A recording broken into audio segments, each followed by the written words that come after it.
Nah, balik lagi ke BNX, rupiah melemah itu bagus kalau kita itu kayak Cina. Negara jauh lebih diuntungkan ketika mata uangnya melemah. Tapi kalau kita, utang kita itu aja ya 440 miliar dolar, sampai tahu tempe aja, kacang kedelainya kan kita masih impor. Kalau Indonesia mau jadi negara maju, ya rupiah harus melemah. Mungkin dia dipakai pemerintah untuk menenangkan market ya. Dan untuk itu mungkin dia dibayar sehingga orang bilang buzzer ya kan ya. Sebab kenapa dibilang buzzer? Karena ya istilahnya berbalik arah dengan logika.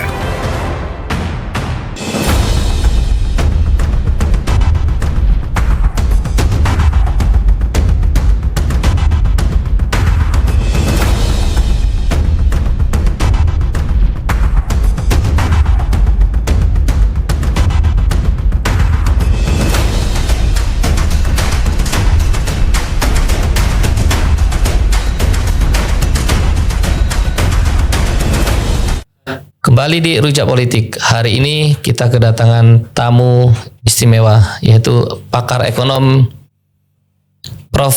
Ferry Latuhin. Prof, ini pertanyaan masyarakat bawah nih Prof. Kan dolar semakin naik nih Prof. Pertanyaan simpelnya, siapa sih yang bikin naik dolar itu Prof? Yang bikin naik dolar itu ya kekuatan pasar ya. Ya kan ini permintaan pasar ya, permintaan investor. Beli dolar, jual rupiah, karena memang ke rupiah nggak dipercaya, ya kan?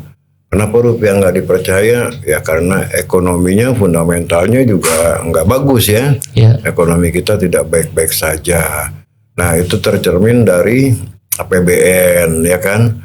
Tercermin dari harga minyak ya, yang terus tinggi itu kan nanti menggerogoti APBN dan menyebabkan inflasi, kan ya. Nah selebihnya juga banyak kebijakan-kebijakan pemerintah yang dianggap ini nanti bisa merusak ekonomi kita, ya kan? Nah pertama itu kita lihat kemarin pemerintah mendirikan PT Danantara Sumber Daya Indonesia, kan? Nah itu udah mendapat warning dari rating agency seperti S&P. Dia bilang, waduh ini bisa menghancurkan neraca pembayaran kita nanti nih. Artinya apa? Kita defisit nanti ekspor impor. Nah akhirnya dia bilang kalau sampai ini bermasalah, saya downgrade nanti rating Anda menjadi non investment grade. Nah jadi kan investor panik. Kalau non investment grade kan artinya risikonya naik investasi di Indonesia. Ya kan, oleh karena itu mereka jual tuh yang keluar dari pasar modal sekian puluh triliun, keluar dari pasar obligasi sekian puluh triliun.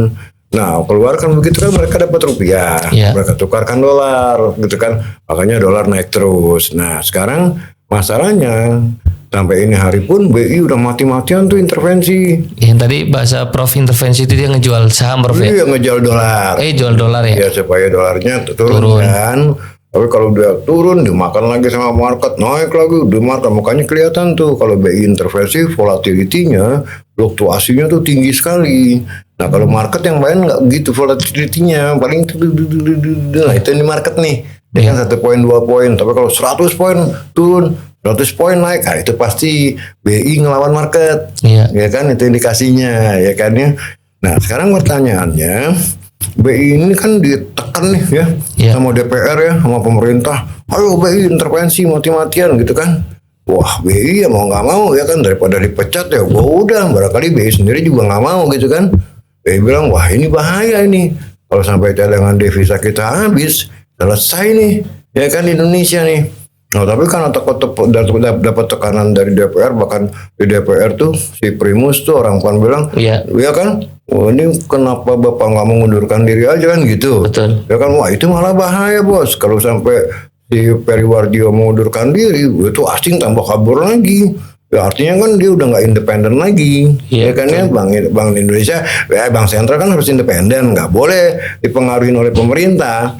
Akhirnya nanti takutnya disuruh cetak duit ya kan, untuk membiayai program-program pemerintah ya kan, akibatnya kan uang beredar banyak, akhirnya inflasi kan. Nah jadi terpaksa tuh kayaknya tuh BI terus-terusan intervensi. Tadi kelihatan banget, jangan sampai nih, kemarin sempat naik ke 17.940 kemarin tadi ya, Terus diguyur lagi tadi kalau nggak salah tadi pagi ya. Aku mau sampai sekarang pada saat kita ngomong nih ada di 17.840 ya kan ya. Nah itu pun kembali lagi turunnya dolar itu bukan karena kemauan market, tapi karena BI yang ngeguyur. Ini beda nih, ya. Purbaya harus paham nih bahwa turunnya dolar itu bukan karena market pengennya naik, ya kan? Beli terus kan, tapi karena BI terus-terusan ngeguyur dolar di market, akibatnya adalah dolarnya nggak terlalu menguat, walaupun menguat, ya kan, tapi tidak. Ya kemarin orang ngebayangin nih kayaknya Juni ini tembus 18.000. Nah sekarang kan bertanggal berapa Juni nih? Tanggal 2 ya. Udah kan? Nah, bisa-bisa nih minggu-minggu depan ke 18.000 bukan sesuatu yang nggak mungkin. Karena 17.840 ya tinggal 160 perak lagi lah. 18.000 ya. Nah itu penjelasan aku. Tapi kan pemerintah diduga menurunkan orang-orang influencer. Menduga Prof ya, ada Benik dia ngomong tenang, ekonomi rupiah turun itu justru bagus. Ini saya ulang lagi Prof yang kemarin. Dia kan selalu ekonomi bagus, nanti yang diuntungkan UMKM bla bla bla kan gitu kan. Ya dia kan kelihatan banget tuh influencer pemerintah gitu Prof. Ya mungkin dia dipakai pemerintah untuk menenangkan market ya. Dan untuk itu mungkin dia dibayar sehingga orang bilang buzzer ya kan ya. Sebab kenapa dibilang buzzer, karena ya istilahnya berbalik arah dengan logika. Betul. Ya kan kalau dolar menguat, rupiah melemah kan kita masih banyak impor. Ya kan ya. Sampai tahu tempe aja, kacang kedelainya kan impor. Kita masih impor. Belinya dolar Prof ya. Belinya pakai dolar kan. Kalau dolar naik ya orang desa, orang hutan juga kena yang makan tempe sama tahu ya kan ya. Nah kalau terjadi inflasi akhirnya biasanya dapat tempenya segini, ya kan, harganya sama misalnya 5.000 segini nih 10 biji, tapi karena dia nggak mau naikin harga jadi segini, ya kan dipotong tuh tempenya, ya kan ya. Nah itu namanya shrinkflation, ya kan, bukan inflation tapi shrinkflation. Harga tidak naik tapi barang yang kita terima lebih kecil, ya kan ya. Ya itu sama aja juga bohong, akal-akalan ya. Nah balik lagi ke Benix. Rupiah melemah itu bagus kalau kita itu kayak Cina. Cina itu kalau dia bilang ekonominya bergantung pada ekspor, ya, dia mengalami trade surplus ya. Kalau mata uangnya menguat, barang-barangnya mahal kan? Nah, jadi Cina mencoba menstabilkan di level yang termasuk lebih rendah daripada nilai fundamentalnya. Tapi kalau kita utang kita itu aja ya 440 miliar dolar. Ya kan itu kan dalam bentuk dolar, ya kan ya. Pemerintah separuhnya 220 miliar dolar, swasta separuhnya 220 miliar dolar. Ya kalau dolar naik, ya otomatis ongkosnya lebih mahal dong bayar dolar, ya kan ya. Jadi tidak diuntungkan gitu loh. Yang kedua, misalnya kita BBM kan kita masih impor nih. Kan 50% tuh. Baru naik lagi 1 Juni. Kan baru naik lagi kan. Naik lagi. Nah itu kan nggak berdolar. Apa bagusnya gitu loh untuk ekonomi ya kan. Jadi Benix keliru. Kalau dibilang dolar naik kita diuntungkan, itu nggak masuk akal karena sebagian besar barang kita masih impor, terutama adalah BBM, ya kan. Nah lebih repot lagi kalau dolar naik, harga BBM-nya juga naik kan. Harga minyaknya kan masih di atas 90. Nah itu double impact tuh ya kan. Nah kita pasti bohwat lah. Nah sekarang inflasi juga udah naik ke 3,06% katanya. Nah, ya kan. Dari kemarin bulan April cuma 2, sekian persen. Nah itu juga tidak terlepas dari naiknya dolar dan naiknya harga minyak ya. Jadi Benix harus pikir-pikir dulu. Bagusnya di mana gitu kan. Kalau dia bilang rupiah itu melemah terhadap dolar itu bagus untuk ekonomi kita, itu buruk. Pertama adalah utang kita banyak dalam dolar, ya kan. Kalau dolar naik berarti kita juga harus bayar utang lebih banyak lagi dalam bentuk rupiahnya, ya kan. Yang kedua kita masih impor, termasuk tadi ya gandum untuk roti, ya kan, kedelai untuk tahu tempe, belum lagi pupuk. Petani ya kan ya, jadi nggak ada yang diuntungin kalau umpamanya dolar naik gitu lah. Betul, sampai profesor dari UI itu turun gunung tuh kan, dia juga nyepil statementnya Benix itu Prof, dia menjelaskan gini, dia ngebantah omongan dia, menyesatkan gitu Prof. Iya. Si Benix. Ya udah salah, logikanya udah salah. Ya kita sekarang di sekeliling kantor ini Prof beli ketoprak ya. Ketoprak udah naik harganya Prof. Oh, ketopraknya udah naik. Ketoprak, bakso. Ya UMKM yang kita makan tuh ada kenaikan harga Warteg Prof. juga katanya Warteg ya. naik. Ya kan? Mungkin di daerah lain mungkin pasti kemungkinan besar naik juga Prof. Iya. Ya walaupun 1.000-2.000 cuma itu kan pasti mengganggu Sampai juga di Prof. Banyuwangi katanya ada banyak pabrik tahu ya sampai Gulung tikar karena mahal. Karena mahal bahan bakunya ya, kedelai tadi gitu. PHK juga. Bagusnya PHK nanti ini ya kita lihat bagaimana kemarin tuh perusahaan Jepang tuh Sanyo atau apa 300 orang di PHK karena nggak kuat dengan dolar ya. Terus mungkin juga nanti nih bisa juga bulan-bulan mendatang nih gelombang PHK makin kencang. Ya kan ya, jadi nggak ada bagus ya kalau dolar naik itu ya kan. Nah, tapi masalahnya sekarang gini, apakah dolar itu bisa turun lagi? Apa enggak kan gitu? Iya. Banyak yang nanya, tadi juga saya dalam seminar juga nanya, Prof, dolar bisa turun lagi enggak ke 15.000, 16.000? Nggak bisa. Betul. Nggak bisa, susah. Karena apa? Sekarang ini, satu, kita sebelum di downgrade rating kita memang ekonomi kita tidak baik-baik saja. Ya kan, ini kan masalah fundamental ekonomi itu tercermin di dalam dolar. Jangan salah sangka ya dalam mata uang kita. Kalau mata uang kita terpuruk terhadap dolar, tandanya itu cerminnya ekonomi kita tidak baik-baik saja. Walaupun Menteri Keuangan kita bilang kita akan tumbuh 6%, kita menuju 8%. Nggak ada bukunya, nggak ada formulanya. 67 kemarin juga kan tumbuh 5,1% kan? Itu kan karena pemerintah memompakkan doping ya. Pengeluarannya naik year on year hampir 22% itu. Kalau nggak ada itu ya kita cuma tumbuh 4,4%, nggak nyampe 5% gitu loh. Nah sekarang apakah pemerintah punya kekuatan untuk ngasih doping lagi di kuartal kedua, kuartal yang nggak punya duit? Kemarin menarik Prof ya, ketika dolar kan naik sempat ramai juga kemarin nih Prof. Presidennya kan lagi di luar negeri Prof, dan seakan-akan nggak ada apa-apa itu Prof. Ya di sini orang banyak menyesali ya bahwa presiden nih kok kayaknya nggak punya sense of crisis. Ya nggak ada perasaan gitu ya. Betul. Bahwa kita nih sedang mengalami krisis, yaitu dengan kita lihat ngacirnya dolar. Ya kan ini kalau nggak diintervensi sama BI mati-matian dia tebus 20.000 ini. Nah yang saya khawatirkan cadangan devisa BI ya kan ini semakin tipis. Betul. Nah, kalau semakin tipis nanti bagaimana untuk impor barang-barang? Cukup nggak kan harus dibayar dengan dolar, ya kan ya? Terus satu, bagaimana dengan bayar utang? Kalau jatuh tempo yang dalam dolar, kalau cadangan devisanya makin tipis, kan jadi ngeri, ya kan ya? Oleh karena itu, BI seharusnya mungkin BI pada dasarnya sendiri nggak mau mati-matian.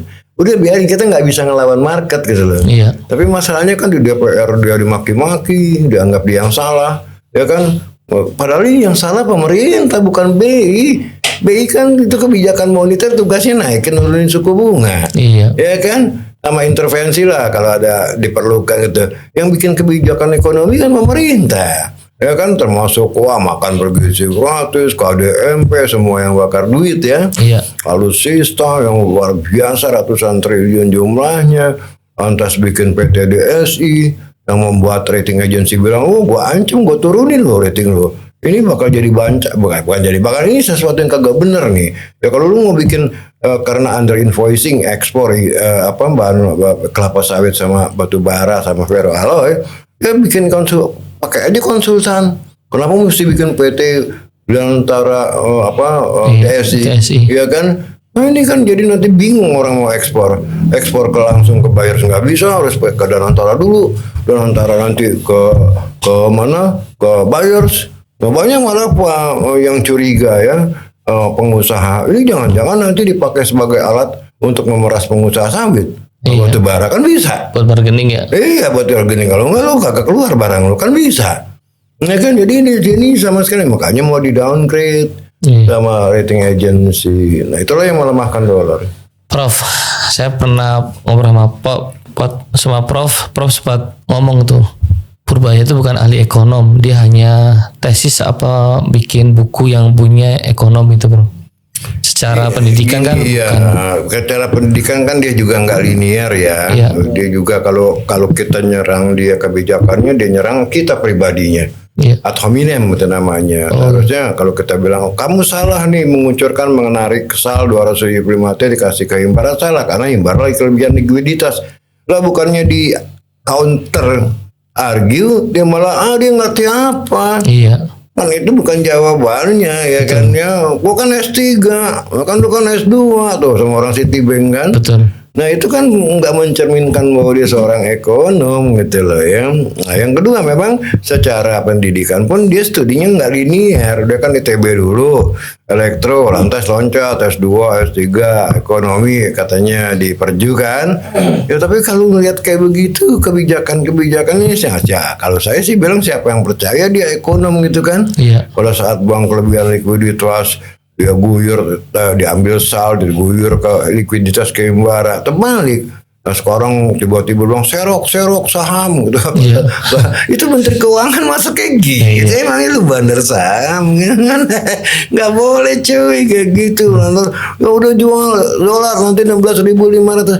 Nah, itu bukan tugas lu. Itu kan kalau analis sih lain soal, kalau buzzer lain soal.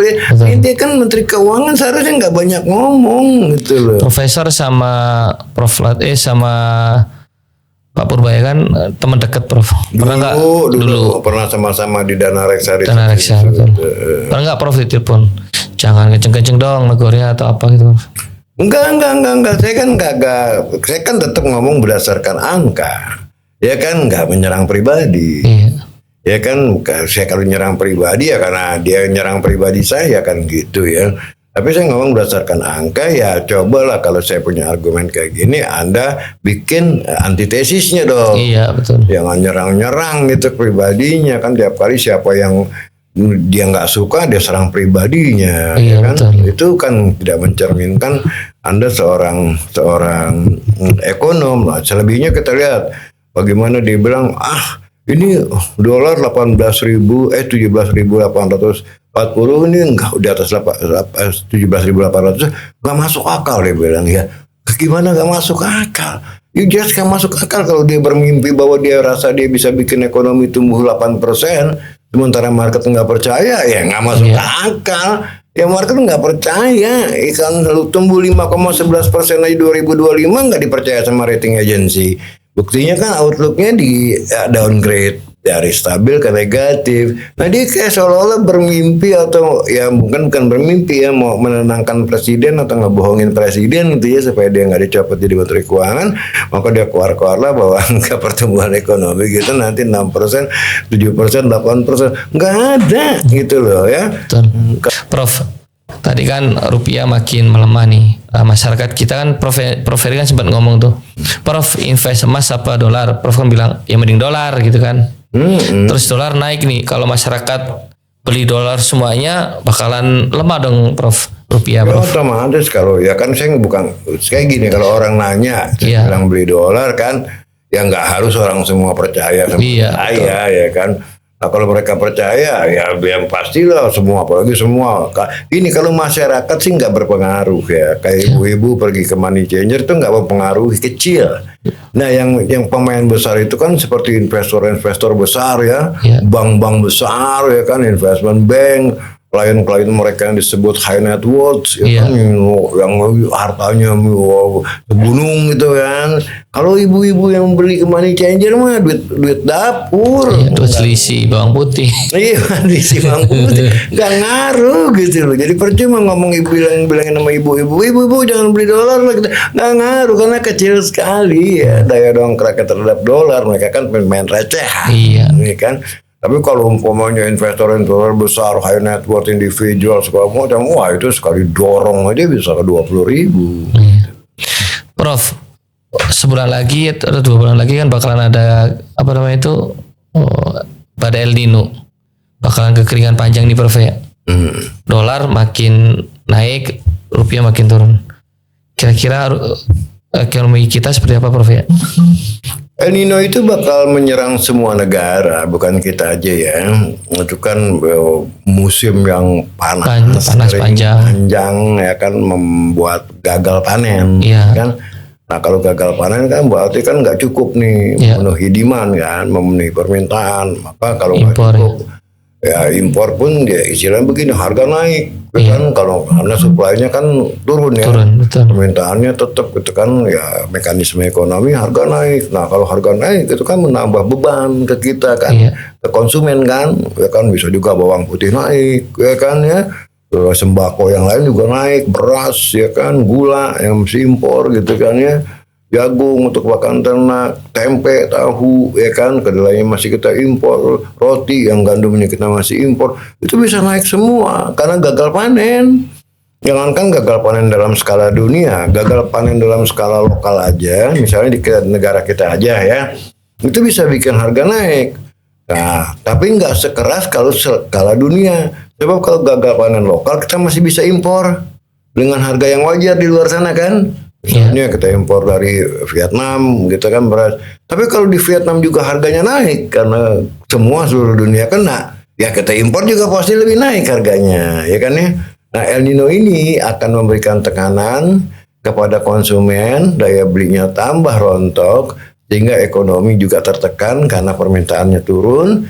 Nah di dalam PDB kita kan yang paling besar itu kontribusinya adalah ya konsumsi rumah tangga ya. Kalau rumah tangga daya belinya turun, ya ekonomi kita turun gitu sih. Ya, menarik Prof. Kita kan lagi di bakalan jatuh tempo nyicil hutang Prof ya. Hampir 900 triliun. Itu gimana itu ya? Bunga hutang apa? Enggak, itu prinsipalnya. Iya prinsipalnya. Prinsipalnya tahu saya 833 triliun. Itu plus swasta berarti Prof ya? Apa negara Itu semua? negara toh. Lantas ada bayar bunganya 599 triliun. Jadi sekitar 1433, 34 lah ya yang kita butuhkan negara nih. Nah, tapi yang prinsipalnya biasanya yang jatuh tempo itu disebut kita roll over. Maksudnya roll over begini. Kita bayar dengan mengeluarkan surat utang baru. Oh iya. SBM. Utang lagi tutup. Kali hutang gitu doang Prof ya? Artinya roll over tuh. Jadi utang yang jatuh tempo kita bayar dengan mengeluarkan surat utang baru. Nah duitnya kita bayar untuk utang yang jatuh tempo gitu kan. Nah yang bunganya aja ini. Nah ini juga nih masalah kan. Karena apa? Kembali lagi sekarang permintaan terhadap government bond, obligasi pemerintah itu semakin turun. Ya kan orang lebih memilih dolar, gitu kan ya. Nah ini bakal jadi masalah nih pemerintah. Kalau dia terlalu banyak defisitnya, dia nggak bisa tambal, akibatnya di downgrade rating kita. Nah kalau rating kita di downgrade, nanti dolar tambah ngacir. Makanya saya bilang nggak ada alasan rupiah itu menguat. Karena melihat kondisi-kondisi seperti ini, utang jatuh tempo sekian, bayar bunganya sekian, yang minat surat utang negara sepi. Nah kan artinya yieldnya harus naik tuh kuponnya. Kalau kuponnya naik, bayar bunganya naik, kan tambah bohat bayar bunganya nanti, ya kan ya?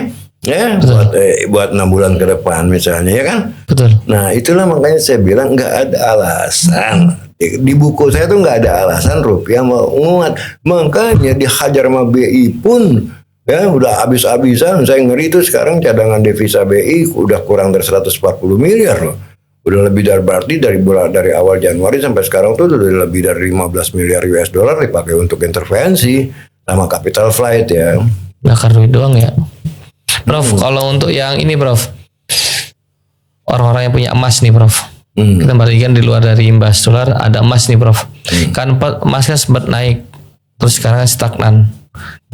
Kira-kira cocok gimana perhitungannya sih Prof? Iya, emas itu kalau kita punya currency base rupiah kan ada dua sisi emas. Iya. Harga emasnya sendiri, dolarnya, kan gitu ya? Iya.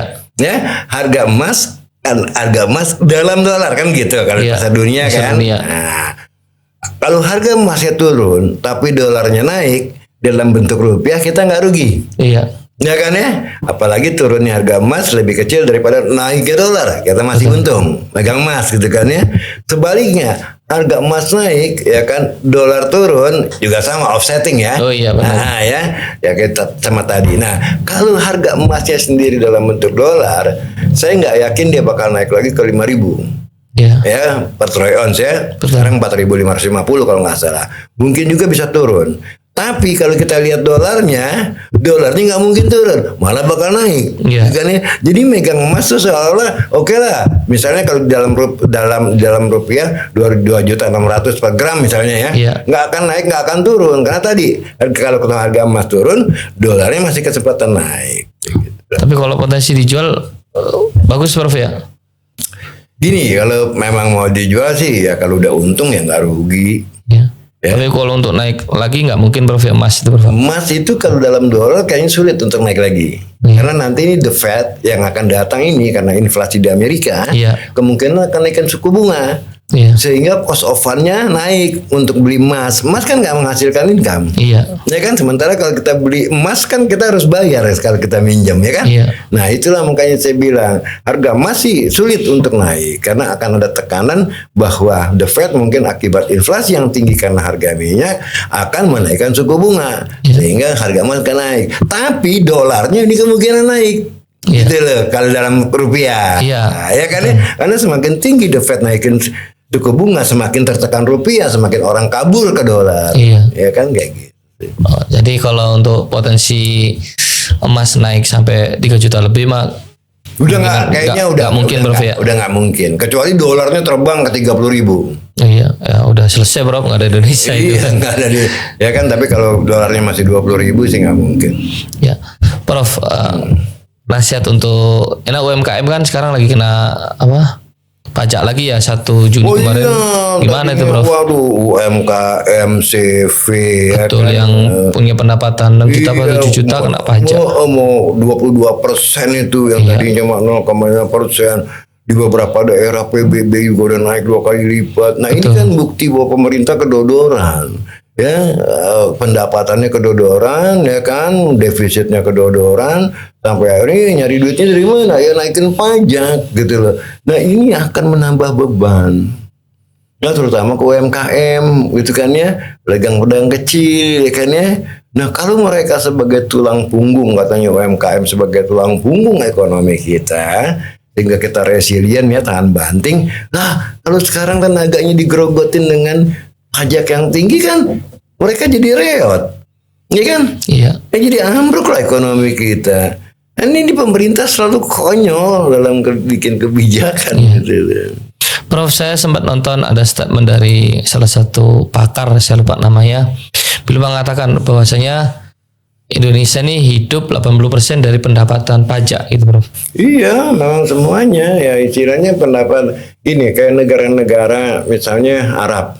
Ya. Itu kan dari minyak. Ya. Swedia dari minyak, Denmark dari hutannya. Tapi kalau Indonesia ini punya banyak begitu kekayaan alam, pendapatannya dari pajak, kan konyol. Iya. Dari masyarakat. Ya. Iya kan, jadi masyarakat yang lupa itu kemana itu sumber daya alamnya. Nah makanya dibikinlah yang namanya PTSD, DSI. Iya.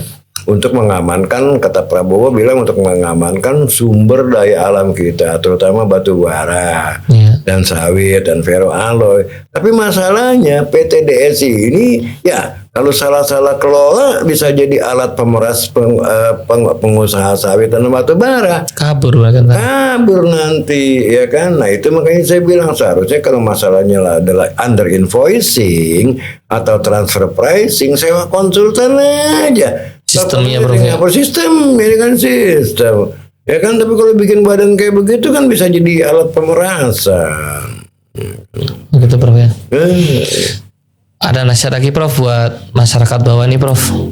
Masyarakat bawah sih gini ya. Karena bentar lagi ada banyak PHK nih Prof.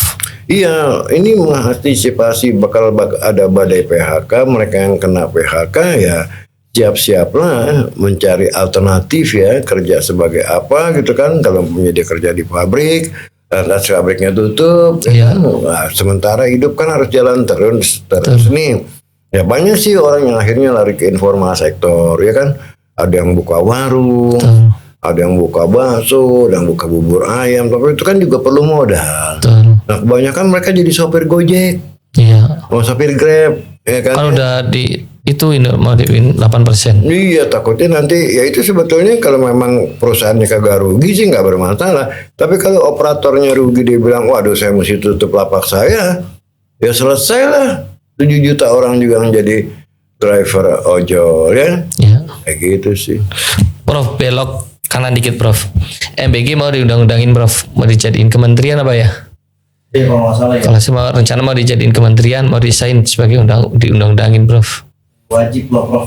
Jadi wajib, jadi ketika ada presiden baru maka MBG tetap harus dilaksanakan tuh Prof. Nggak bisa, itu kan Udah masuk prolegnas ya? Oh nggak tahu gue tuh, baru wacana. Wacana gitu nggak Prof. bisa. Itu kan program bakar duit ya. Presiden baru pasti akan bilang ini bukan lu ngerong-rong gue nih ya kan. Gue tutup ya urusan gue. Ya kan, walaupun itu undang-undang ya pasti kan DPR juga bisa merevisi undang-undang. Ya kan ya. Ya janganlah, ini kembali lagi pesan saya, ini program bakar duit yang membuat rakyat marah. Gitu. Kan udah banyak yang teriak. Iya. Waktu Mayday aja ditanya tukang ojek tuh, setuju nggak dengan MBG? Tidak, gitu kan. Jadi Pak Presiden jangan melawan kemauan rakyat lah, ya kan supaya aman. Gitu kan ya? Iya.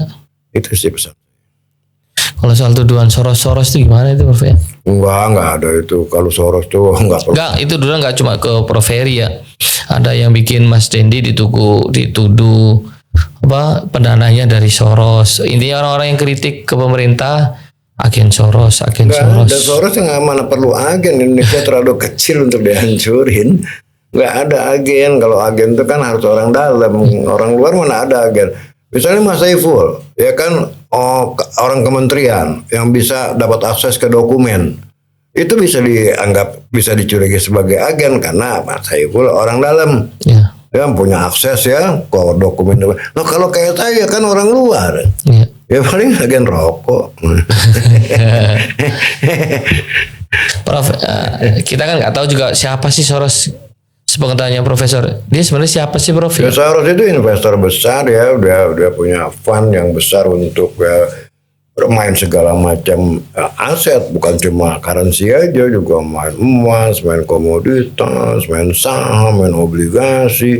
Nah, mereka ya tergantung yang mana yang paling menguntungkan. Kalau umpamanya satu mata uang misalnya kemarin waktu itu sudah dua Bank of England kan, Bank of England dia bilang, ini nih kalau lu pertahankan kurs lu terhadap dolar terlalu kuat, ini nanti menyebabkan ekspor lu terganggu karena kursnya terlalu kuat. Ya. Kalau ekspor lu terganggu, lu menciptakan pengangguran, ya kan? Betul. Ya kan? Ya karena ekspornya terganggu atau turun kan, perusahaan-perusahaan tentu mengurangi pegawai. Tapi ngotot tuh, Bank of England enggak, karena ini British pound ini kan currency yang dulu ini sebelum dolar kan pound sterling. Ya kan harus bergengsi dong, ya anggapnya gitu lah ya. Iya. Dipertahanin tuh sama Bank of England, nggak boleh turun kursnya, dihajar sama Soros, bang, oh nggak mau rontok. Nah itu tugasnya Soros. Oh itu tugas Soros Prof. Dia juga ngatur perekonomian dunia lah Prof ya. Bisa karena kalau dia udah cornering mata uang itu kan ekonomi kan. Nah. Iya. Terus soal isu dia Presiden Amerika benci banget sama Soros, bener gak itu Prof? Ya itu sih kalau isu-isu aja sih gak masalah, tapi Trump kan benci banget sama Soros tuh. ya benci bagaimana? Kalau menurut aku sih gini ya kan, ya kalau Trump itu sih bukan sama Soros aja, sama semua orang juga dia benci gitu ya. Nah bencinya di mana gitu kan? Soros kan mainnya skala dunia, bukan cuma Amerika aja ya kan ya. Malah dia punya base home adalah Amerika, tapi kan investnya kan nyerangnya kan ke negara-negara lain gitu. Itu kadang-kadang isu-isu aja, saya nggak tahu sih bencinya di mana si Trump sama Soros. Ya. Oke Prof, terima kasih Prof. Semoga kita masyarakat bawah nih Prof yang nggak paham ekonomi dan tidak paham soal dolar semakin naik, rupiah makin turun, apa yang kita lakuin, kita teredukasi sih Prof. Thank you. Siap, terima kasih Prof. Jangan bosan untuk berbagi Prof ya. Siap. Next kita ngobrol lagi. Mungkin teman-teman yang ingin bertanya silahkan di kolom komentar, nanti saya tanyakan ke beliau. Tadi saya udah nyariin ke beliau, Prof coba bikin live TikTok, ternyata Profesor nggak paham soal TikTok. Biar tanya jawabnya langsung kan enak tuh ketika live itu kan lebih terwakilkan. Kalau kita kan bukan orang yang paham ekonomi banget kan gitu, hanya mendengarkan. Terima kasih Prof. Selamat thank you. malam. Selamat malam.